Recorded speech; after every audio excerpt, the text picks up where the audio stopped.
Hello everyone, my name is Helga and you're on my anime channel.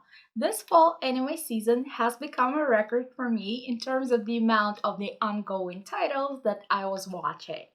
And today I would like to share my non-spoiler impressions with you. I've put them in the order from the one that I like the least to my most favorite one. So let's go. The first on my list is Over the Moon for You. In my fall season predictions video, which if you haven't seen yet, I highly recommend you check out, I said that this anime was one of the most anticipated by me.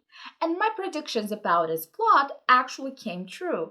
But for some reason, when I started watching it, I couldn't get myself interested in it, so I dropped it after the second episode. Even though the premise of a young married couple starting their life together sounded right up my alley, I couldn't relate to the characters, and some directorial decisions looked weird to my taste. For example, those fountains of blood in the first episode. I kinda hated them. With this being said, unfortunately, Over the Moon for You became my least favorite title this season among the ones that I had checked out. My second least favorite was By the Grace of the Gods.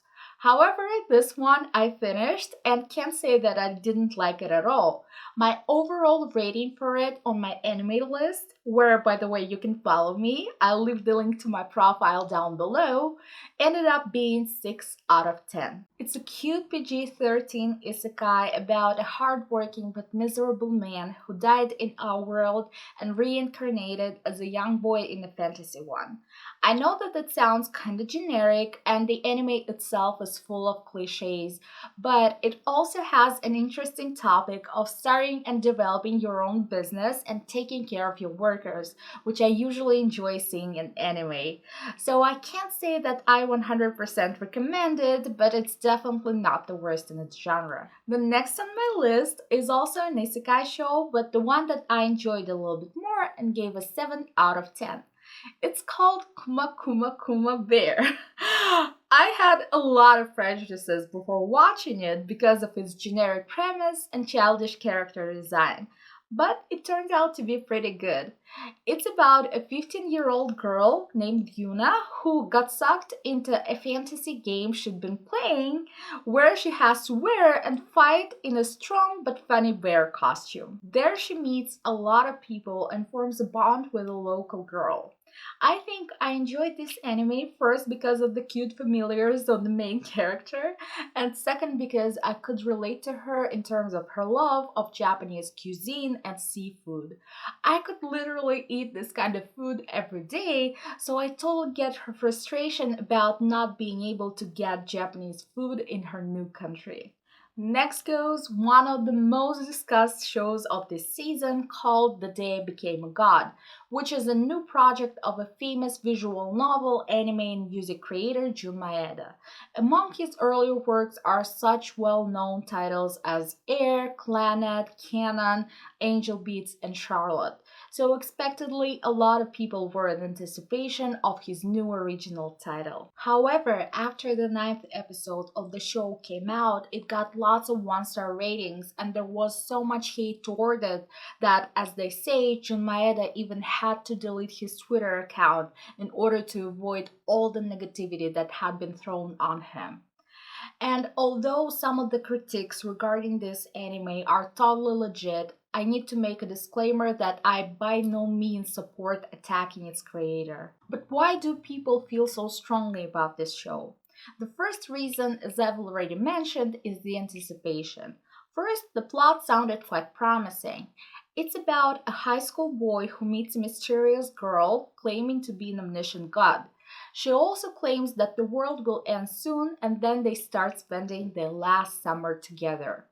Secondly, I haven't seen this interview myself, but the fans say that Maeda himself stated that this would be the saddest anime of all time, putting the expectations even higher.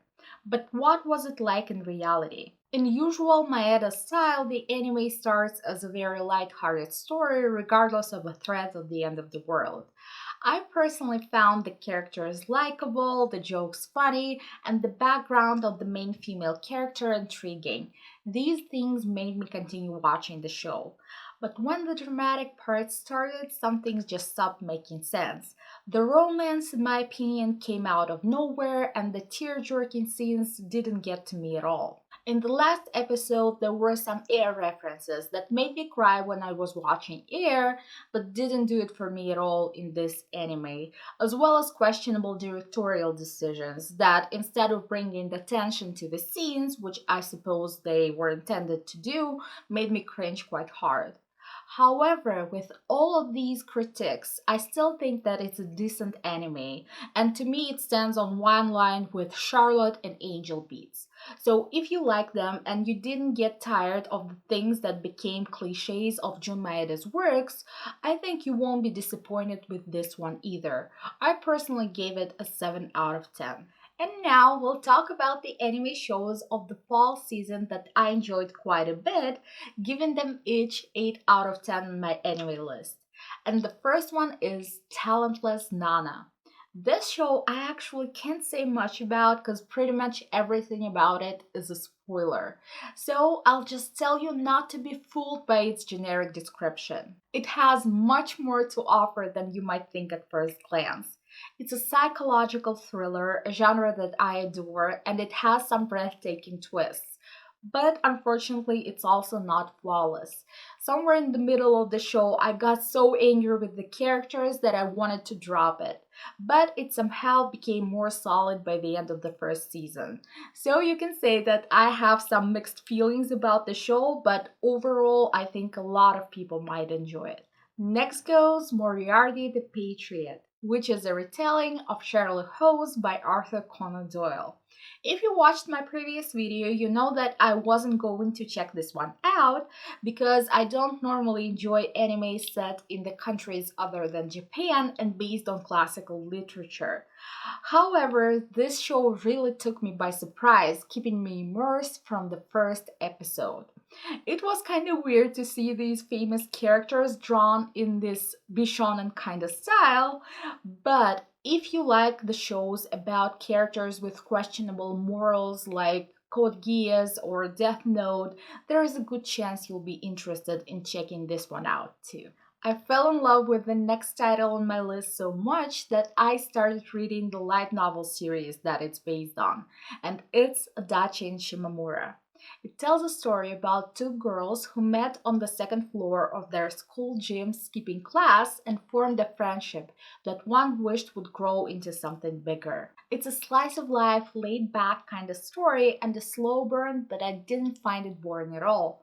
There is also one character that brings a little bit of a supernatural and mysterious twist to it. A lot of reviewers found this character annoying and distracting, but I personally liked them a lot. So, I definitely recommend those of you who got interested in the premise check the show out. And before I name my number one pick for this list, I wanted to mention that I have also been watching Higurashi, which earlier was announced as a remake, but turned out to be a continuation.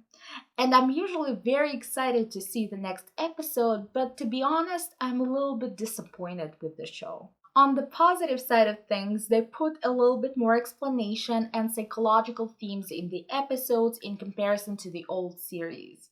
However, I don't really like how almost all creepy events are just explained at the end of each arc and not shown. I don't really like gore and violence in media, but Higurashi is the type of ride that you take to get some of it. And in my opinion, this version has been very low key in this regard so far. But I'll definitely continue watching and give you my final opinion and my final review afterwards. So we've finally approached number one on my list, and I think it might be surprising because on my anime list this show has an average rating. But as for me, I've enjoyed it a lot. And it's Noblesse that tells a story about a vampire that awakens after a long slumber and starts going to an ordinary high school. I need to say that at the time I'm filming this video, the last episode hasn't come out yet, but I don't think that it can drastically change my opinion. I don't really know why the ratings of the show are so poor. Maybe because there are a lot of webmanga readers who are comparing it to its source material, but I personally haven't read it, so I have nothing to compare it to. I can only base my opinion on this season of the show. And by the way, I haven't watched the prequel either. I've heard from a lot of bloggers that the show is confusing for those who haven't seen it, but for me personally, it wasn't confusing at all. Maybe it's because it doesn't usually bother me when the series takes its time to uncover its backstory and characters' personalities. And for me, this show turned out to be purely character driven. It has such great character dynamics that you really believe in the friendships and bonds that the heroes are creating with each other, so you can't help but root for them. I also really like the funny scenes at the end of each episode because this kind of humor is right up my alley. So I think I'm gonna give this show a solid 9 out of 10. So that was it for the top 8 anime that I have watched this season. Please share your thoughts about them in the comments below because I'd be really interested to find out your opinions. Also give this video a thumbs up, subscribe to my channel if you haven't yet, and click the little bell icon to get notified when I post new videos. I wish you all a happy new year and hope to see you soon. Bye!